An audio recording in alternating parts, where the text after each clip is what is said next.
मेरे सभी साथियों को मेरी तरफ से बहुत ही प्यारा संध्याकालीन नमस्कार, सत श्री अकाल, जय हिंद, जय भारत, जय संविधान, नमो बुद्धाय। साथियों, आज मैं एक ऐसी धरती पर हूँ। सबसे पहले तो मैं नमन करता हूँ इस धरती को।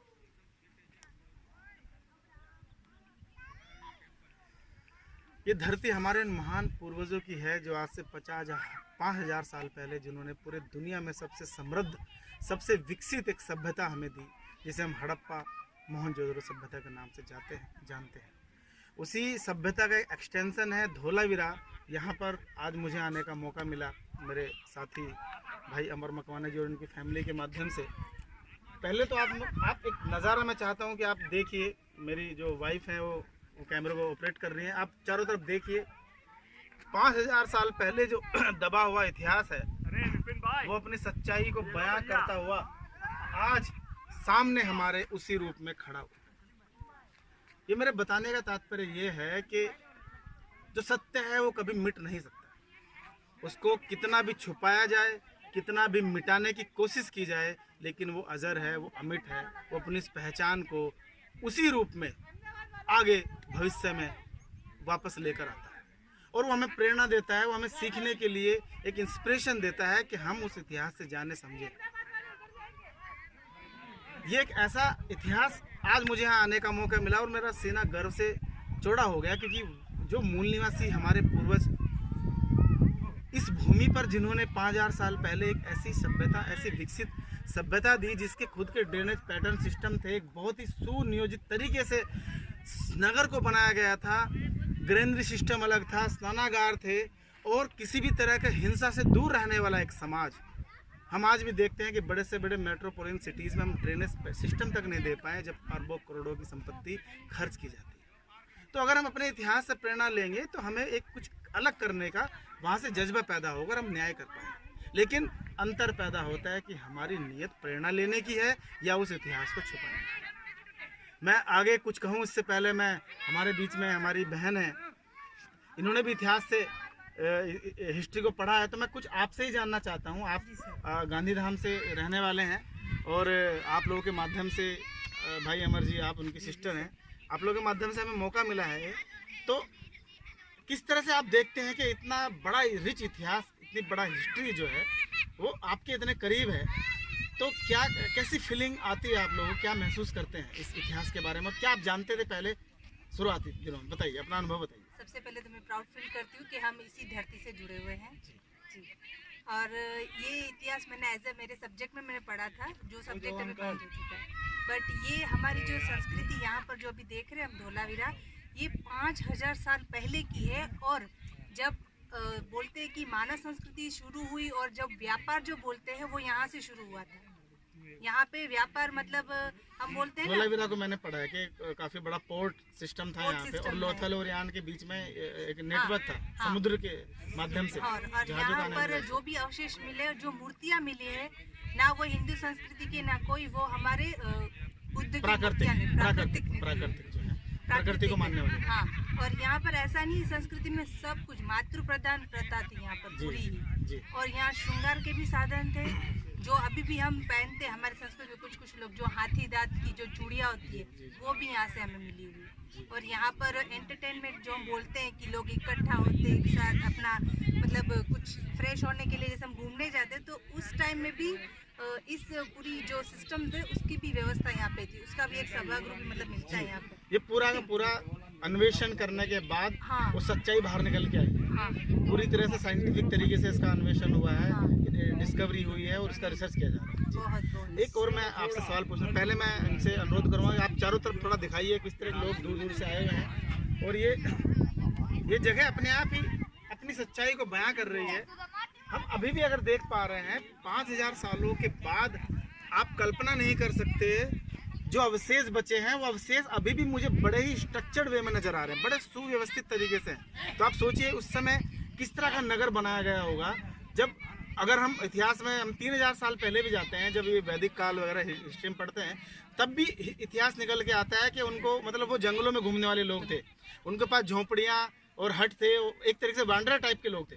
उससे भी 2,000 साल पहले ये इतनी विकसित सभ्यता थी। तो फिर ऐसा क्या हो गया था कि हम इस ज्ञान को हमने भुला दिया और जैसे आपने बोला मातृ प्रधान ये सभ्यता रही है, तो मैं आपसे ये जानना चाहता हूँ कि हम अपने इतिहास में अभी जो रिसेंट के इतिहास में जब गौर करते हैं, पिछले 1000-1500 साल से देख रहे हैं, तो महिलाओं की बड़ी बुरी स्थिति रही है। बहुत बुरी। जब 5000 साल पहले सभ्यताओं ने महिलाओं को सम्मान दिया, मातृ प्रधान समाज था, तो फिर वो सब क्या कमियां रही? क्या हमने छोड़ दिया उसको, या ऐसे क्या कारण रहे कि महिलाएं इतनी बुरी स्थिति में चली गई? और आज आप क्या प्रेरणा लेंगे यहाँ से? मैं तो यहाँ से प्रेरणा लूंगी कि हमारी जो ये सभ्यता है उसको हम आगे लेके जाएं। जी, मतलब पूरे भारतीयों की बात भारतीयों की बात जी, करें। जी। और अभी क्या जो रिसेंटली है वो कुछ इतिहास जो हमारा पीछे छूट गया, उससे कुछ अवशेष जो रह गए उसको ये फॉलो करें। जो हमारी बहुत पुरानी जो प्रथा थी 5000 साल पहले की, उसे नहीं थोड़ा सा छोड़ दिया।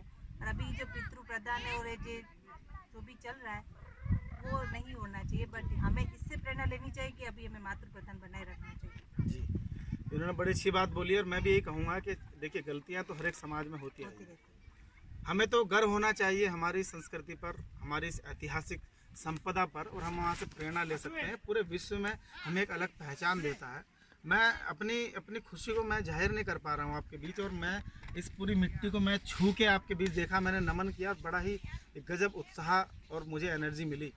और अगर हम इतिहास में जो भी गलतियाँ रही हैं उनको हम आज भी सुधार लें, और अपने और उससे पुराने रिच इतिहास से हम प्रेरणा ले लें, तो मुझे नहीं लगता कि आने वाले समय में हम अपने देश को वही गौरव वापस ला पाएंगे। क्या मानती हैं आप? क्या मैं सही कह रहा हूँ? अगर हम इस रिच हिस्ट्री से प्रेरणा लेंगे, इंस्पिरेशन लेंगे, तो क्या ये मुश्किल है कि हम पूरे विश्व में पुनः अपने आप को स्थापित कर पाएँ एक बहुत ही समृद्ध सोसाइटी के तौर पर? क्या मानते हैं? मुश्किल नहीं है? जब मुश्किल है, मुश्किल तो है, लेकिन हम कोशिश अपनी जारी रखें। देखिए, अगर वास्तविक तौर पर हम सही में अपना लें, हमसे मेरा मतलब है उसमें हर एक अंग की मैं बात कर रहा हूँ, समाज के हर एक वर्ग की बात कर रहा हूँ, जो अलग अलग समाजों में जाति धर्म में बट गए हैं, वो इसी देश के नागरिक हैं। जो मूल निवासी संस्कृति यहाँ की रही है, आप उस इतिहास के बारे में उसको करीब से जानिए। और आज जो भी अलग अलग देशों से सभी लोग हमारे देश में आए, और बहुत सारे मेजोरिटी पीपल यहाँ के मूल निवासी हैं, बहुत सारे बाहर से भी आए, लेकिन आज अगर वो सभी एक भारतीयता को भी अपना लेते हैं और अपने उस रिच इतिहास से प्रेरणा लेते हैं, क्योंकि अल्टीमेटली हम सब भारतीय सिटीजन हैं, अब हम सब भारतीय हैं, तो आज भारतीय होने के नाते सभी भारतीयों से मेरा ये अपील है कि हम अपने उस रिच हिस्ट्री को जानें और उसी से प्रेरणा लें, और जो डाइवर्जेंस हो गए हैं, जो कमियां हो गई, जो गलतियां हो गई, इनको सुधार लें। आज भी वक्त है, अभी भी वक्त है। किसी भी तरह के टकराव से किसी का कोई भला नहीं होने वाला है। अल्टीमेटली मानवता तभी विकास कर सकती है जब वो सुख, समृद्धि, प्यार, भाईचारे, करुणा के आधार पर बने समाज में रहे। तो मैं चाहूँगा आप थोड़ा मोबाइल लें, और ये हमारी जो वाइफ हैं उनसे भी उनके विचार जाने, साथ में सिस्टर भी है, और उधर मदर भी, पूरी फैमिली आज आई हुई है, तो थोड़ा सा इनको भी आप इनके एक दो विचार लीजिए। आइए इधर यहाँ पर। कैसा महसूस हो रहा है इस धोलावीरा की साइड पर? बहुत ही गर्व महसूस हो रहा है। बचपन से बस इसके बारे में पढ़ा था, इस सभ्यता के बारे में बहुत अच्छी बातें पढ़ी कि इसमें ड्रेनेज सिस्टम बहुत अच्छा था, मातृत्व को बहुत ज़्यादा महत्व दिया जाता था, और भी काफ़ी अच्छी तरीके से उन्होंने अपने सभ्यता को बनाया हुआ था, जबकि इतने पुराने समय में कुछ भी नहीं था कि वो इतना डेवलपमेंट कर सके जो हमारे आज के समय में। फिर भी ये सभ्यता बहुत आधुनिक थी, जिसका हमें बहुत गर्व है। और यहाँ आके मुझे बहुत गर्व महसूस हो रहा है कि मैंने अपनी आंखों से देखा जो मैंने बचपन से भी पढ़ा। यहाँ आने के लिए करीब 6-7 घंटे की यात्रा हुई, तो वो यात्रा का जो थकान है यहाँ आकर कैसा लगा? पूरा मिट गया है। और पुणे, क्योंकि वीडियो मैं नहीं चाहता बहुत ज़्यादा लंबा हो, हमें केवल संदेश लेना है। एक बार फिर इस स्थान से, इस महान, इस मैं बयान नहीं कर पा रहा हूँ जो मुझे खुशी मिल रही है। इस ऐसे ऐतिहासिक स्थल से आप लोगों के बीच में यही अनुरोध करता हूँ कि अब वक्त है, हम इतिहास को बदल नहीं सकते, इतिहास से हम प्रेरणा ले सकते हैं, और प्रेरणा अच्छी बातों के लिए जाती है, और जो गलतियाँ होती हैं उनको लाकर अच्छी बातों के साथ आगे बढ़ा जाता है। तो आइए, अभी वक्त है, इस भारत को उन्हें विकसित बनाएं। विकसित सभ्यता हमने दी थी, विकसित देश हम देंगे, विकसित समाज देंगे, और हम सभी इसके हिस्सेदार बने। ये एक मेरा नहीं, ये हम सभी भारतीयों का ऐसा अगर सोच हो जाएगा, तो मुझे नहीं लगता कि 130-140 करोड़ जो आवाज़ हैं भारतीयों की, वो आवाज़ किसी भी तरह से पीछे रह पाएगी। और पुनः एक बार आपसे फिर कभी मिलूँगा और आपको अनुरोध भी करता हूँ कि आप लोग आइए यहाँ पर, अपने आप देखिए इस महान ऐतिहासिक स्थल को। और पुनः एक बार मैं नमन करता हूँ उन पूर्वजों को जिन्होंने इतनी बेहतरीन सभ्यता पूरे विश्व को दी है, जिसको आज भी हम जहाँ से सीखने की कोशिश करते हैं। तो एक बार फिर आपको सभी को थैंक यू, आपने ये वीडियो देखा। और आप लोगों से पुनः ये अनुरोध है कि आइए, भारत को आगे बढ़ाएं, विकसित भारत बनाएं, एक सभ्य समाज। Thank you. जय भीम, जय भारत, जय संविधान।